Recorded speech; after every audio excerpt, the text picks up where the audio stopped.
We know that we can solve a linear system by working with its augmented matrix, but let's make it concrete exactly what the goal is when we're doing that. So when we do row operations, our first goal has always been in this upper left corner to get a 1 to show up right there. And then we use this 1 to eliminate the coefficients below it. So these are going to be zeros now. And then whatever number shows up in this next spot here, this next spot down, we make that a 1. And then we use that to eliminate the coefficients below it to zero them out. And then, if there's still something left over here, then we do some multiplication to make that a 1 as well. So in general, what our goal is when we do these row operations to solve a system, we want 1s with nothing below them, right? Bunch of zeros below there. There might be some gaps, so we might have some column here with maybe there's a 2 here and then no 1s here, but eventually there's going to be another 1 that shows up, and then maybe there's a gap, and then another 1 below that, right? But always whenever the first term or the leading position in any row, so the first non-zero position in a row should always be a 1. And then we can always use that 1 to zero out the stuff below it. So below these leading 1s, there's always going to be zeros, right? And in general, there might be rows that have nothing but zeros, right? That's always a possibility.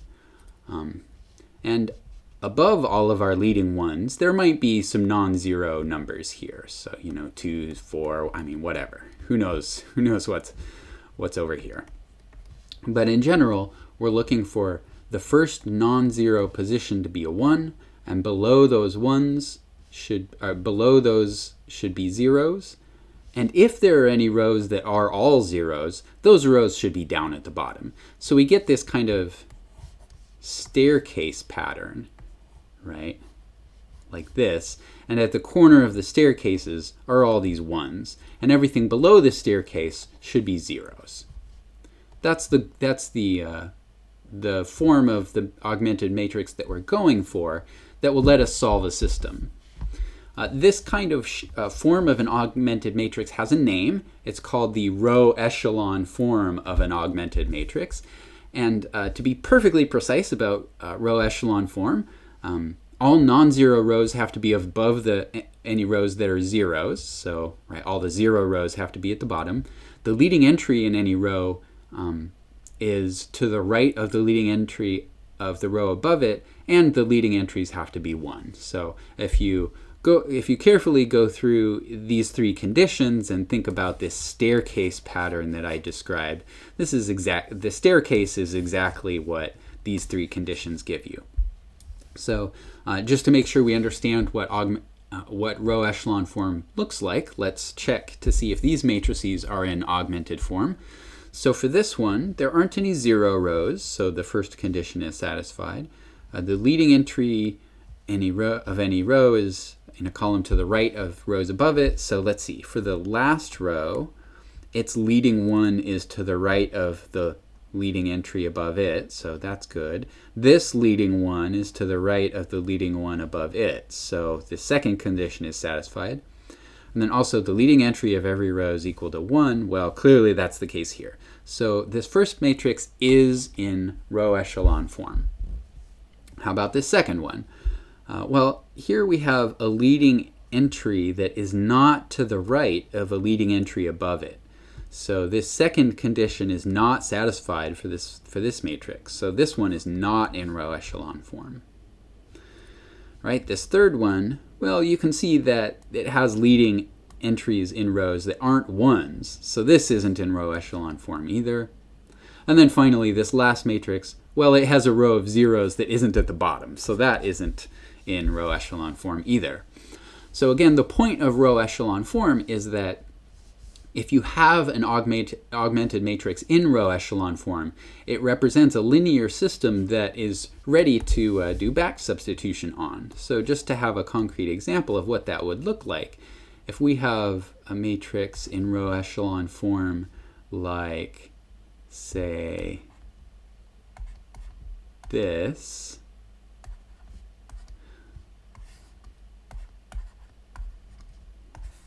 okay, this system, this augmented matrix represents a linear system that's ready for back substitution. So if we call our variables x, y, and z, right, so in augmented matrix, each column is sort of representing a variable.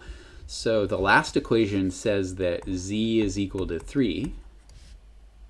Then the second to last equation is telling us what y is. There's a 3 times z, but sort of in our heads we can move that 3 times z to the other side. So it's y is 2 minus 3 times z, and z we know is 3.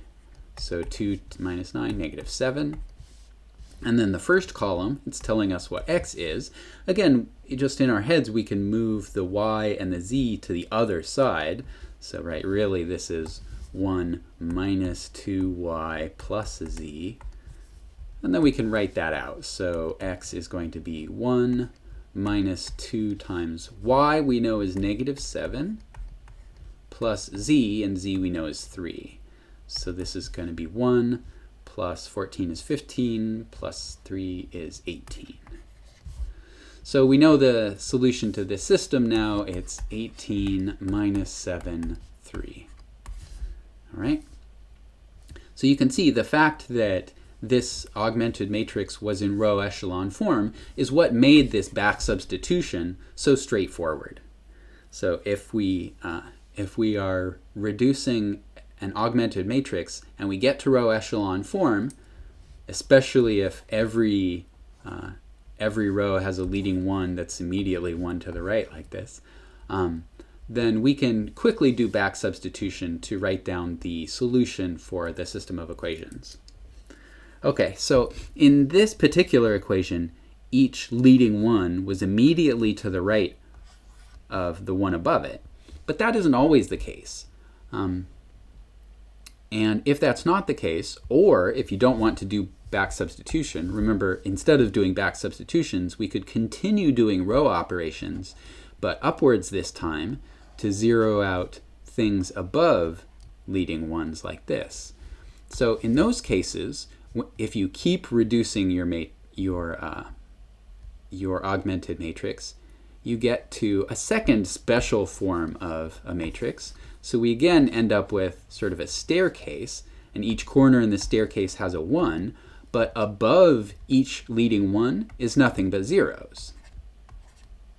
So this kind of matrix, it is row echelon form, but it's somehow better than row echelon form.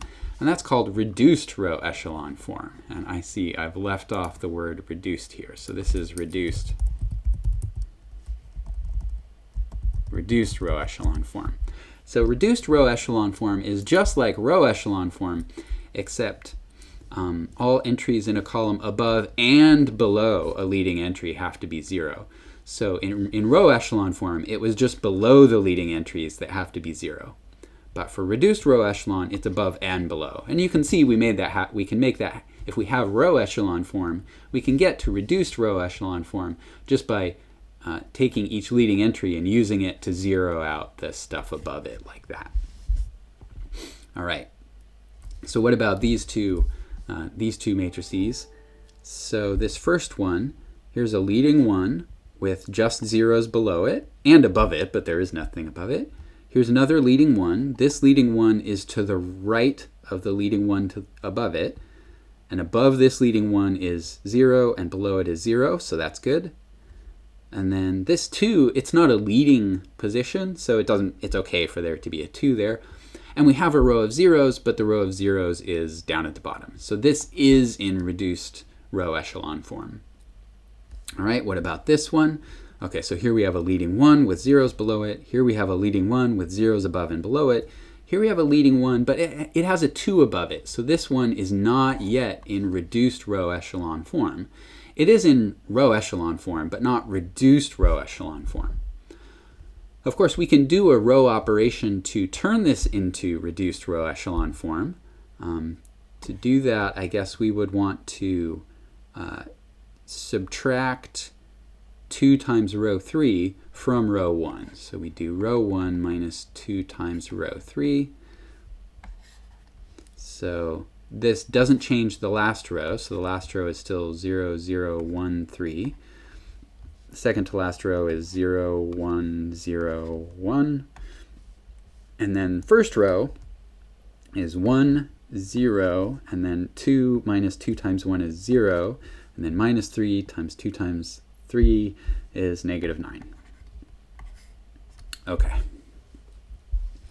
So if you have row echelon, you can get to reduced row echelon just by doing some more row operations. So the nice thing about reduced row echelon form, well, if we do have a row echelon form where there's a leading 1 in every possible position, then reduced row echelon form tells you immediately what the solution is going to be. So this says that x has to be minus 9, y has to be 1, and z has to be 3. But we could have gotten that more easily by doing back substitution. The really nice thing about reduced row echelon form is this here. So when you have an augmented matrix in reduced row echelon form, it represents a linear system where we're ready to easily parameterize the solutions for the system. So let's look at an example of that. So maybe our system looks like this.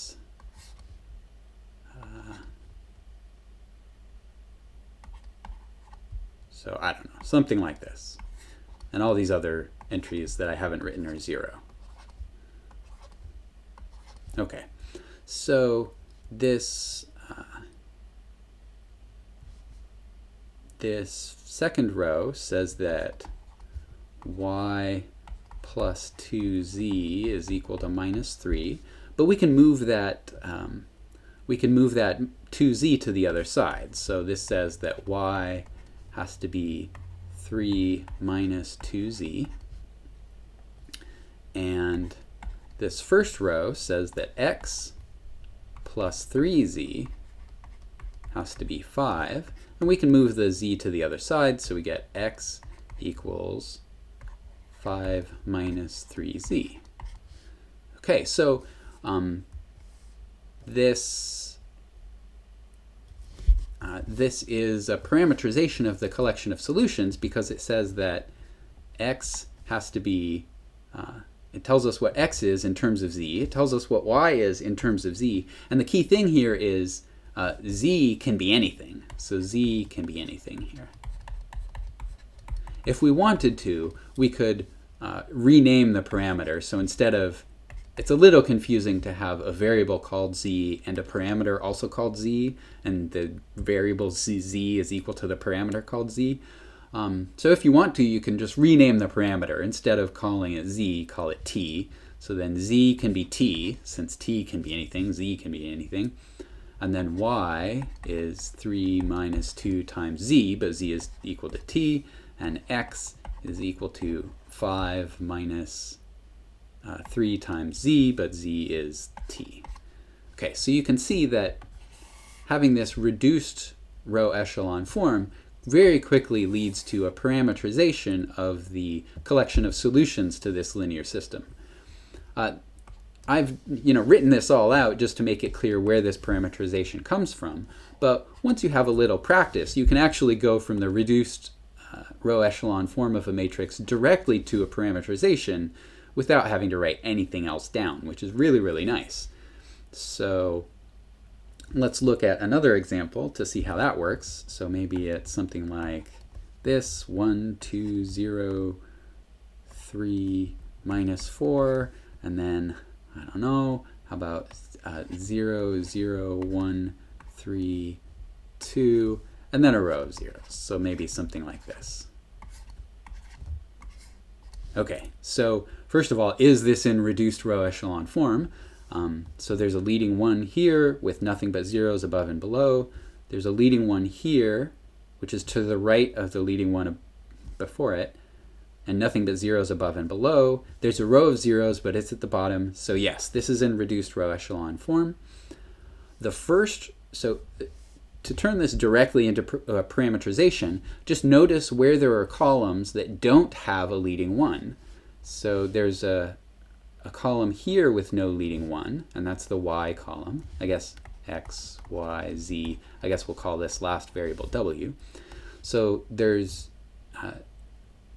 the y column doesn't have a leading one, and the w column also doesn't have a leading one. And so that means the y variable and the w variable, they can be anything. So they need parameters. So how about s and t? And then the remaining columns, the columns that do have a leading one, those rows, the leading one sort of determines what that variable is going to be. So this first equation is telling us what x is, right? X plus 2y plus 3w equals -4. But remember, in our heads, we can move the 2y and the 3w to the other side. So we get x is equal to -4, and then minus 2y. But remember, y is s. So minus 2s, and then minus 3w. Remember, it's minus because we're moving this to the other side of the equation that this is representing. So minus 3w, but w is t. Okay, I almost ran out of space. So x is -4, minus 2s, minus 3t. Y is just s. Z, right now we're looking at this row. Z is 2, and then we need to move this 3w to the other side of the equation, so minus 3w, but w is t. And then w is just t. So here again we have a parameterization for the collection of solutions. S and t are free parameters. They can be anything. And all combinations of s and t put into this big formula give us all solutions to the system of equations that this augmented matrix represents. And we did this all in one step, right? There was a little bit of work in our heads that we did to move the non-leading terms to the other side of the equation. But other than that, this was basically just transcription. We didn't have to really do any work to turn the augmented matrix in reduced row echelon form into this parameterization of the collection of solutions. So this is why reduced row echelon form is so nice. If you have a system of equations that has infinitely many solutions, the reduced row echelon form lets you basically immediately write down a parameterization of the infinitely many solutions.